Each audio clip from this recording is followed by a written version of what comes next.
začať a čo povedať. Keď som raz prišla domov hrdá, že viem, ako sa volá náš nový učiteľ. Sme si sadli k obedu, všetci sme boli, aj stará mama, aj otec, aj Pálo brat, aj mama. A ja už viem, ako sa volá náš nový pán učiteľ. A ako to môžeš vedieť? No pretože ho oslovil druhý, povedal mu pán kolega. Takže všetci do smiechu, samozrejme, aj môj brat, ešte aj stará mama sa smiali, čo už naozaj teda mohli vedieť, že čo tá vie, čo je kolega. A pamätáte sa, ako sa volal kolega? Ambroz Lukáč, to viem, dokonca to bol riaditeľ. Ja hrdá, že viem, že sa volá kolega. No.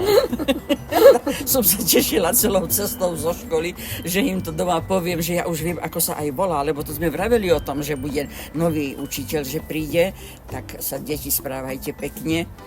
Peter Babala bol môj spolužiak, Robert Hatala bol môj spolužiak. Všetky významné osobnosti v jednom ročníku. Ale naozaj takí sme boli, taký Julo Helko, ten ešte žije, tiež môj spolužiak. A učiteľka bola pani Jeleníková. Vylomeninu som urobila, samozrejme, ja si na ňu dobre spomínam. Prišla som do triedy, chodila do druhej, do tretej, tak nejako. Rozhodne nie prváčka, ale rozhodne ešte nie taká staršia, taká múdrejšia, to ešte som nebola. A deti sa ma začali spolužiaci vypytovať, máš úlohu? A ja som zabudla. Teraz čo? No tak nič. Pustila som sa do plaču, to bolo najistejšie a išla som dole dedinou. Pani Dudová, k tej som sa utiekala. Vymyslela som si, že mi je zle a že som aj vracala a že musím ísť domov.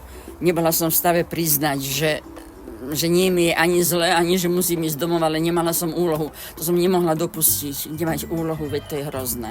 Sedieť v škole, to bolo treba ruky za chrbát, ale cez vyučovanie sme museli ticho, iba keď sa nás opýtali, iba vtedy sme mohli odpovedať. Naozaj to sedenie v lavici s prstom na ústach a jednu ruku za chrbát, to sme museli dodržať a vtedy bolo naozaj ticho, že by mucho bolo počuť prelietieť. Nejaký obľúbený predmet? Slovenčina to bolo moje.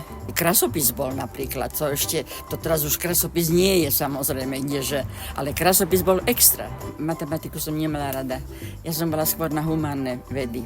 Ako ste sa dostali do pozor zákruta?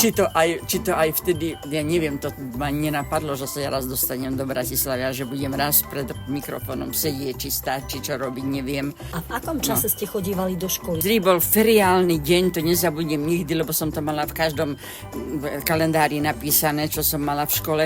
Feriálny deň bol štvrtok, to bol voľný deň štvrtok. Štvrtok sa nechodilo do školy. V sobotu sa chodilo, ale štvrtok nie. A chodili sme do školy tak, že sme chodili aj na do obedu, aj na poobede, ale určitý čas len. V Černove sme chodili po 5. triedu. Okolo zborovne a riaditeľne sme sa báli chodiť. Doslova sme sa báli. To sme nie, že stíšili hlas, alebo bez slova sme tady prešli, ale ešte aj potichu sme kráčali. Školu som mala veľmi rada, nie len ja, ale aj tí moji spolužiaci. My sme veľmi radi chodili do školy a z prázdnin sme sa aj radi vracali do školy.